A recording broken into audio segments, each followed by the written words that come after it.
Presently, we are at the residence of the former Chief Minister of Manipur, M. Koreng.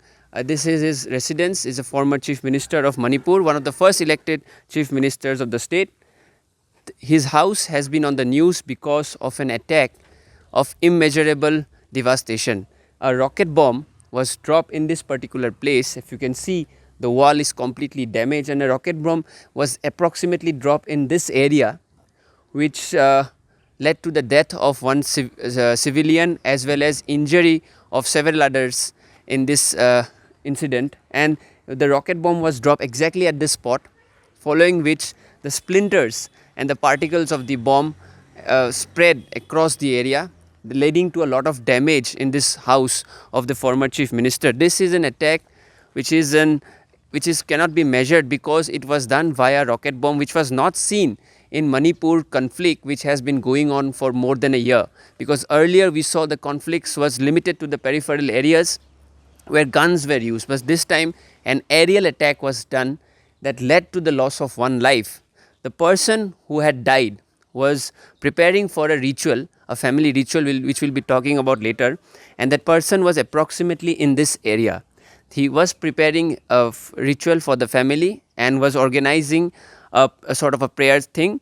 When the rocket bomb was dropped on my right side, some of the splinters presumably might have hit his head, and after which he was seen lying here with blood coming out, and it is presumed that he had died on spot. However, there were eyewitnesses who saw the entire incident, and also eyewitnesses who got injured. We are sitting with the great-grandsons of the former chief minister who had led Manipur once upon a time, and we are joined with the great-grandsons. We have a great-granddaughter who was also injured. You can see on her right hand, it has been plastered because of the rocket bomb being dropped in a very close proximity. She was near the godown, which is at the back side of this area, and which led to her getting injured. We'll also speak with the other eyewitness who was just here a few seconds ago, but he went inside the room, which might have saved his life. And we'll also speak with another person here, so to know the entire incident. First, we'll speak with the great-daughter who got injured. What is your name? Selina Marima. Selina. When the rocket bomb was dropped, where were you standing? At what place were you there? Near that house, near the godown. Yes. Okay, and where did you get hurt? Shoulder. Any particle, any stone entered here, or how did you get hurt? The splinter directly entered her body. The splinter entered her body. The splinter was successfully removed after. What did the doctor say?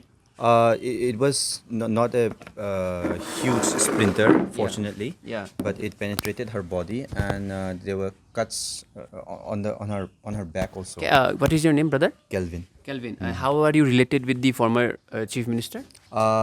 He's my great grandfather. Okay. So you were also there, just minutes or seconds before the bomb attack. Tell us what happened exactly. What was the environment and atmosphere following the bomb drop? Okay, so before there were about roughly 10 people who sat here preparing for the ritual, and I was here also, and then I just went moments before the incident happened to my room, and just as I reached my room, I heard that particular sound of that particular rocket or missile approaching towards the land, just like as we see in movies. And I heard I encountered a huge shock wave, and it completely shook my house, and there were dust everywhere. On the morning of the same day, there were also some similar incident at the nearby area of Tronglaubi. So I instantly knew that it was a rocket or a missile that has reached somewhere near. But I rushed out, and I immediately saw the deceased lying here. In this particular spot where we are sitting right now. With blood spilled out, and I looked everywhere for all the other people. What was the deceased doing here? We talked about how he was preparing a ritual. Can you tell us about that? What was he doing here? Well, it was some sort of we're preparing all the the materials actually for the ritual. The ritual was supposed to happen on the 8th, and that incident was on the 6th. Yes. So we were preparing all the the fruits and the vegetables for all the stuff related to the ritual. So we were preparing for that, and so he was just sitting here, and then when I rushed out, I found him laid down on his back. What was the name of the elderly? R.K. Rabai.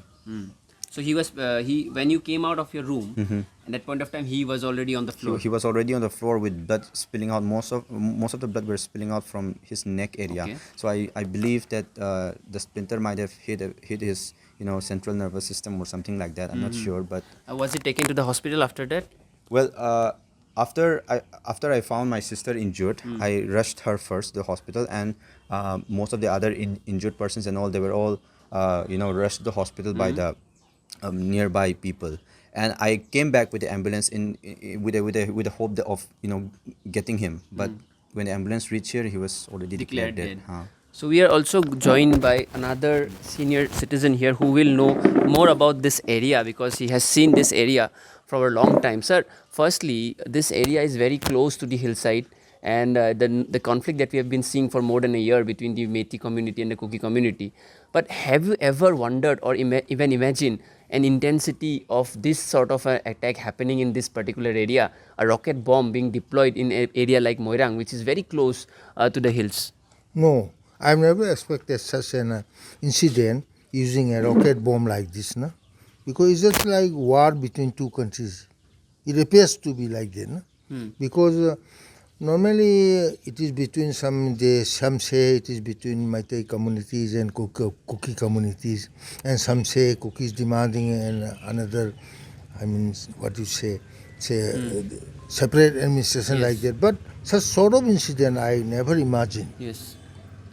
And Impact was very big, I must say. what would be the range from where the rockets must have been fired approximately you because you are local here, you must be knowing the geography. I think the aerial distance would be around 3 to 4 kilometers. Aerial distance. Aerial. Yes, and does it leave the residents of a place like Moirang vulnerable to more such attacks? Yes, definitely. Some people from the nearby, I mean neighbors, they have left Moirang. What people have left? Yes, some, not many, but some, because those who are having relatives in Imphal, they have gone back to Imphal. And how are you related to the former chief? I am a grandson. No? Grandson. Okay, so lastly, I would like to ask you one thing that given the conflict that we have seen for more than a year, this was one of those areas which was not that vulnerable. But now, do you think the conflict is no longer restricted to the peripheral border areas? Do you think it has now gone beyond that? Definitely, and now I must say nobody is safe. Either it is in Moirang or in Imphal.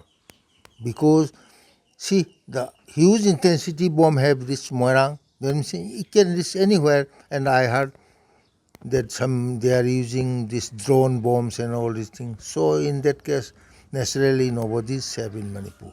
So this tells you about the Manipur conflict which has gone on for more than a year, that the nature of conflict has changed. Earlier it was a conflict that was going on mostly near the peripheral areas once the populations had moved out of Imphal and moved out of the hills. But now it is a conflict that has a newer challenge for the security forces, that is the aerial threat. And as such, the anti-drone systems and other such anti-aerial operations have been done by the security forces, but the challenges remain high because of the nature of weapons and armory that the groups possess in this warfare.